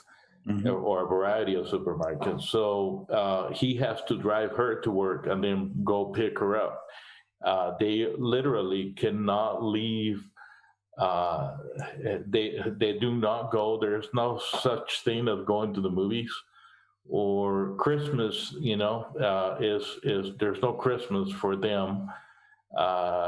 They just, except for what they hold, for them celebrating for the time. But things of gift exchange or anything like that, all of that is gone. Raul, one of the things that goes with communism, and I know you're a very Christian man yourself, one of the things that is attacked, one of the first things that is attacked under communism is the church. And the reason that you're saying this about not having Christmas, in fact, the communists really don't recognize Christmas, do they? They do not. They just try to quench it down because they know that Christian, gives you good morals. You love your neighbor, not hate your neighbor, not kill your neighbor, not steal from your neighbor. So anything that has to do with that is pushed aside. Mm-hmm. Well, that's sad. Leah, bringing you back in. Dan, we have out in the chat. Free Spirit, it says, can you ask Raul about any China influence or other foreign influence that was happening in Venezuela? Yes. Most definitely. China has been they were the ones that financed the army for Hugo Chavez and now for Maduro's as well.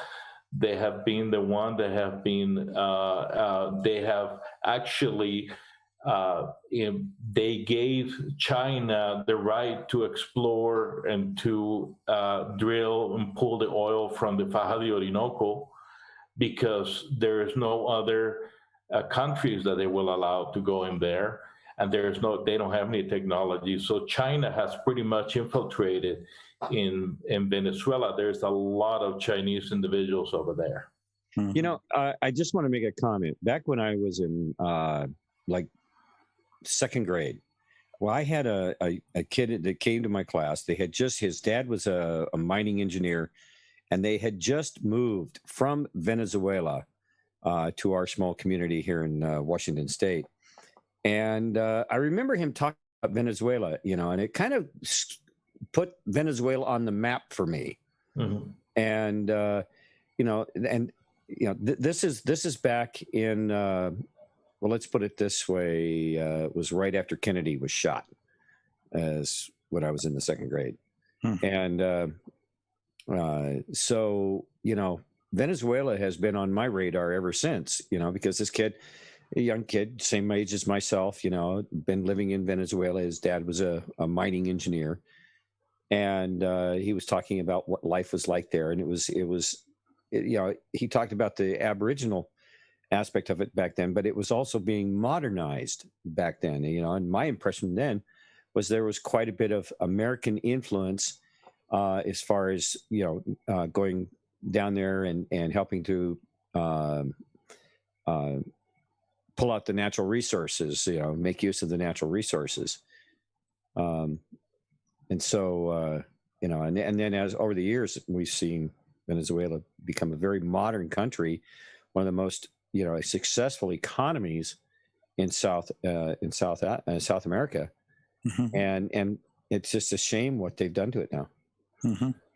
It is. Yeah. It was Venezuela. When Hugo Chavez nationalized the oil industry, he pulled everybody away. He pushed everybody away. They had the technology and the knowledge to run the oil industry, the refineries, the drilling, everything else. The same thing happened with the Faja de Orinoco, with the Represa del Guri, which is one of the largest dams in the world, where, and provides a lot of electricity to a lot of South America. Right now, that dam is only operating with one generator, and there's not the technology to get it going. Venezuela has given, and what China has offered to provide all of the information, all of the technology, and the engineers to come in and run that equipment. And that is what you're seeing. You're seeing the same thing with the oil. Right now, Venezuela used to be one of the largest exporters of oil in the world. And right now, they're importing oil instead of exporting oil. Their oil production has dwindled down to about maybe 15%. My dad used to be, when I was growing up, my dad was a member. He was one of the representatives for the OPEC in Venezuela. And he used to work for the government, and in the oil industry. He worked for Cotoven and CBP, and that's one of the things they used to do. And once Hugo Chavez came in and he terminated with all of these individuals, he took all their pensions, because all of these government workers that work for the government, that they retire, he took all their pensions away. For the government, and he pushed all technology away, all of the knowledge away. So hence you have the problem now. There is no electricity, no water. I mean, individuals have to wait for a truck to come in and deliver water so that they can get potable water to drink, or to wash their dishes, or take a bath. It's bad. Mm-hmm. Mm-hmm. Yeah, I think the same thing, Harry will tell you, the same thing happened to South Africa. The infrastructure is falling apart in South Africa. They have rolling brownouts in South Africa. They have a lot of problems with the infrastructure in South Africa.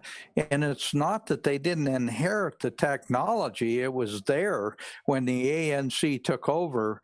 And now that country is rolling into a kind of a third world status, and it's a result of the infrastructure falling apart just from lack of knowledge and technology and maintenance. Dan, the national airline is bankrupt. The electricity authority is bankrupt. I don't think there is a parastatal, as we call it, semi-state thing that has to run services. Every utility is bankrupt. The water is not being pumped as it should. Some towns are dry. The roads are falling apart. It is just decay and dismay as far as you look. And fundamentally, the party that runs the country, yes, its core is a bunch of white communists, but they basically just are raiding the state coffers. I'll give you an example. The Western province, which wants to secede, is paying something like 200 billion in taxes, and it's getting back something like 50 billion. So it's now, this decay at the center of this is sucking away even at the part of the country that remains working. Okay, everything. When you announce that there's a COVID-19 lockdown and masks are going to get bought, you need to know that 10% of the price or cost for a communist, there's no difference. That 10% of that deal is going straight to the back pocket of the ruling party. And I mean to their back pocket, I mean as in they steal the money. They steal the money, okay? If you say that a road is going to be blacktopped, please believe me, something is bought in that process. If anything is bought, a fraction is stolen by the party. It's nothing, it's down to a bunch of communist thieves. The country is being thieved into collapse. Yeah, since you would call it systematically being destroyed from within, and it's being done to only the advantage of a very few. Communism doesn't make any sense; it never has, but yet they keep trying to pursue it. Look at the picture on the screen. Okay, let me decode that for you and put it in context. You see the men in red. They're poor. They don't have much education. They don't owe much, or don't own much. But they have been told the land, supposedly, has been stolen from them by the guys on the right in the picture, who happen to be white. Okay? Nobody on the left knows their own history. They don't know where their grandfather even came from. But all they know is that guys who look white don't belong in Africa. They've been told they don't belong. They should go back to somewhere they haven't got a clue about. And they've had no right to return there since 1814. So they're like Americans. Okay? Where the hell would an American return to in Europe? I'd like to understand. Even Davy Crockett's time, you know, they want to send them back to where? Northamptonshire in England? Please. You imagine Davy Crockett in his outfit stomping around the British woods? For God's sake. Well, anyway, it's going to be the same thing, Harry. It's going to be the same thing in the United States. They're talking now. They're talking reparations, and they're talking Native Americans should be able to throw all Americans off the land. But here's the thing. You know, guess where I lived in the United States? I lived in Westchester County. That's where IBM was. I went to work at IBM for a while. I lived in Westchester County. There's one thing I can tell you about Westchester County, New York. It's damned expensive. Guess who's from there right now? Ocasio-Cortez, as far as I know. Okay? And imagine her telling the absolutely down and out have nothing people in the United States, which is who she is saying she's talking to, okay? They're on the left in this picture, and she's whispering in their ears. You see the guys on the right, they took everything from you. Everything they own, it's yours. That's what she's saying to them. She's whispering in their ears. Her ghost is whispering into their souls, okay? That's if I paint America. Now the guy, oops, I wish I hadn't removed that picture. The guy in the picture who's talking to them, yeah, his name is Skalk van der Merwe. I happen to know him, okay? Skalk and I have been on various shows together. Skalk is the guy who turned that situation around. And I wanted to read to you what he told that guy. Here's what he gave me. He says, you walk up to the general. That's the guy in the red beret in front. So you walk up to the general, you look him in the eye, and you tell him, another step will cause the end of your movement in South Africa. Yes, understand me crystal clear. If you make the wrong move now, Baba, it's civil war. Are you up for that? Skalk tells me that was the conversation, and you know, we have a proverb in South Africa saying that that particular general swallowed a bubble. He realized, oops, this white guy is right. This thing can turn pear-shaped any second now. And that's when they turned around and they agreed that they would separate the two parts by something like 4 yards or 6 yards and would put the media in between. And that arrangement held until the police got there. Mhm. But the police was late to the game. So the place turned on a knife edge. And the man who manned that knife edge is the man you see with his hands out in that thing, talking to the leader of the Red Crowd. Okay? He probably stopped a revolution in South Africa. And you don't want to Harry, go there, guys. Well, Harry, I would venture to say this, and I do want to get to Leah because she's been very patiently waiting to say something. But right now, I see President Donald Trump being that gentleman with his hands in the air saying, wait a minute, we can't, you don't want to go this way. You don't want to go any further, because if you do, it's going to destroy this country. And I just wish more Americans would wake up to that and realize that President Trump is not the enemy of the people. He's trying to keep our republic alive. Leah, I want to give you a chance to say something because we are running out of time. And boy, we could keep this conversation going for another 2 hours without a problem. I'm going to try to connect all the dots of South America, Venezuela, Chile, and the United States all together, if I can, in 3 to 5 minutes here. First of all, Chile in 1970 did turn communist.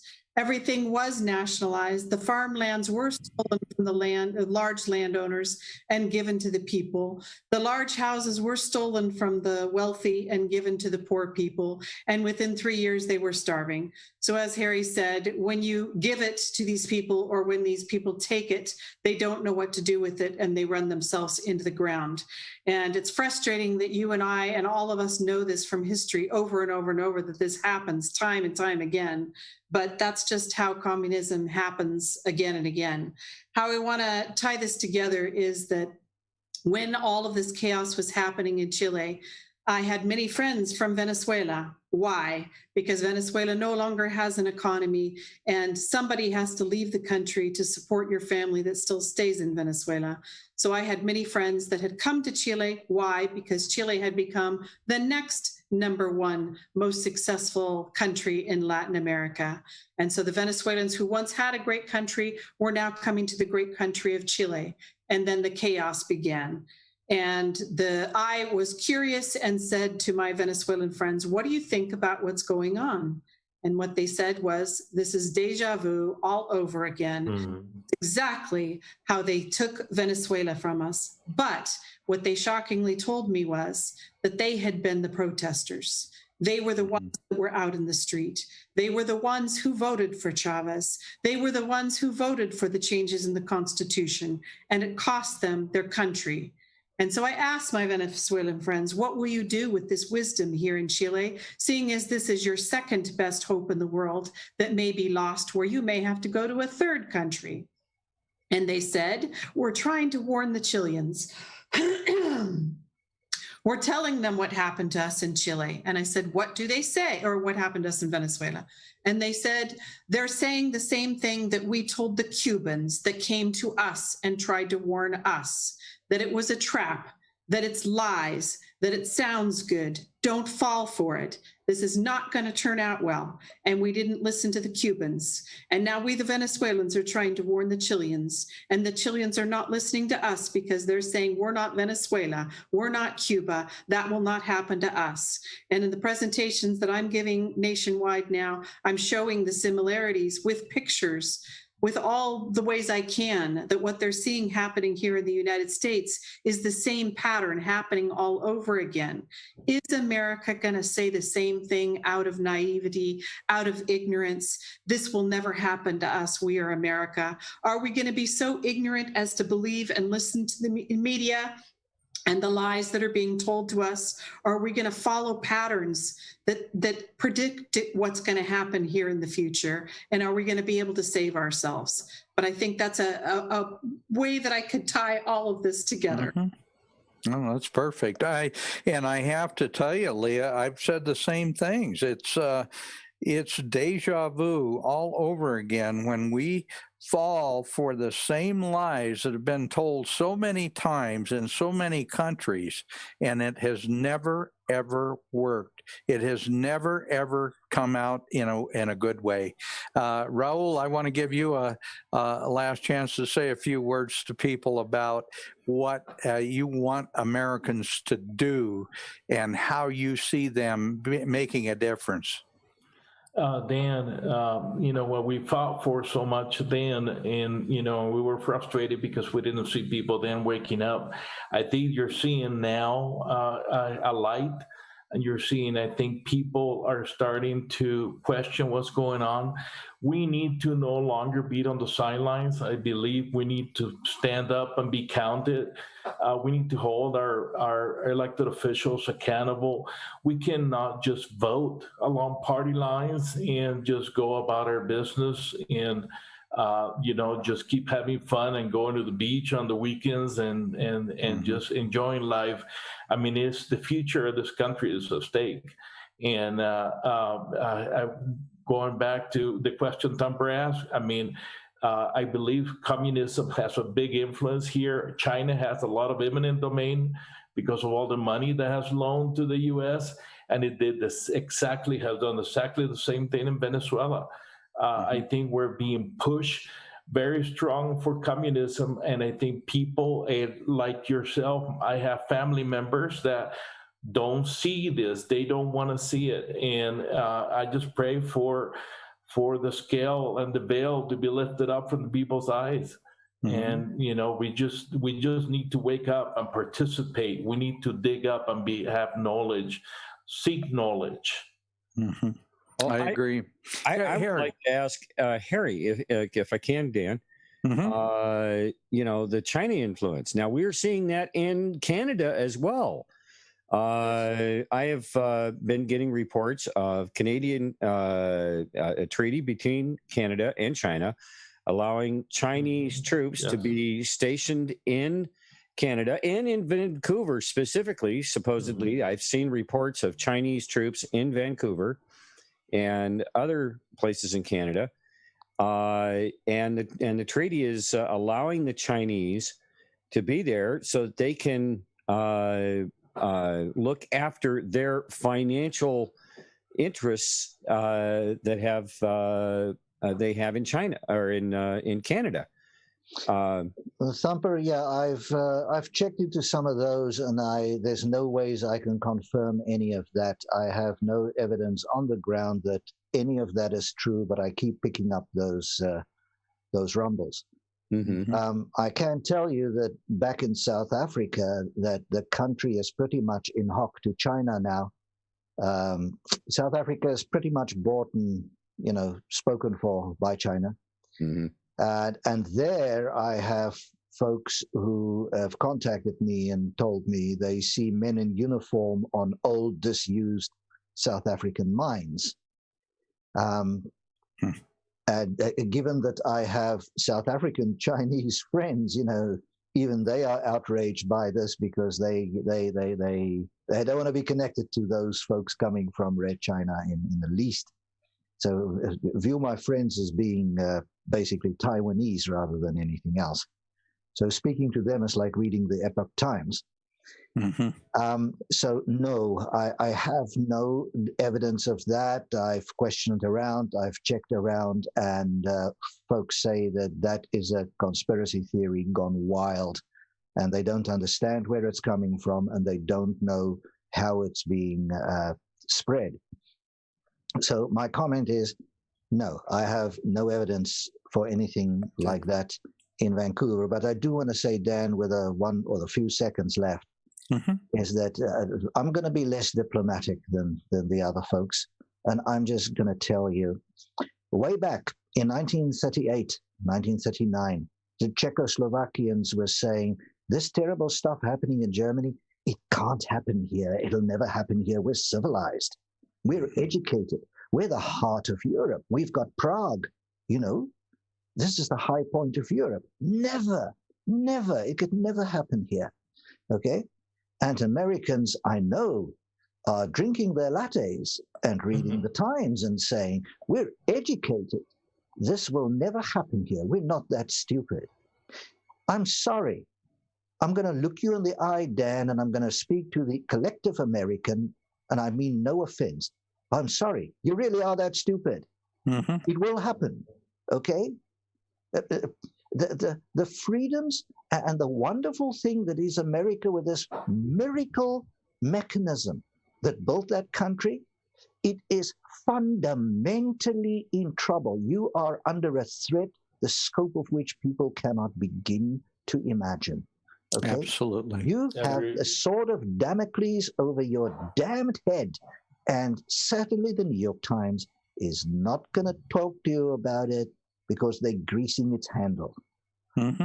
Yeah, absolutely.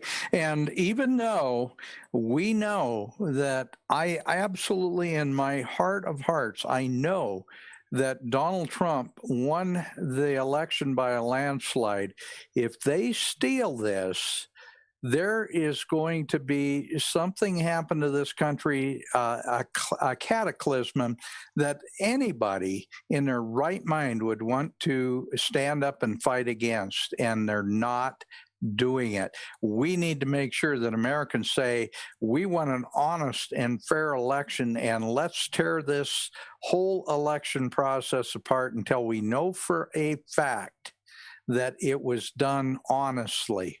And that's why this software and all the stuff that's going on, we have one last chance here to do something and do it right.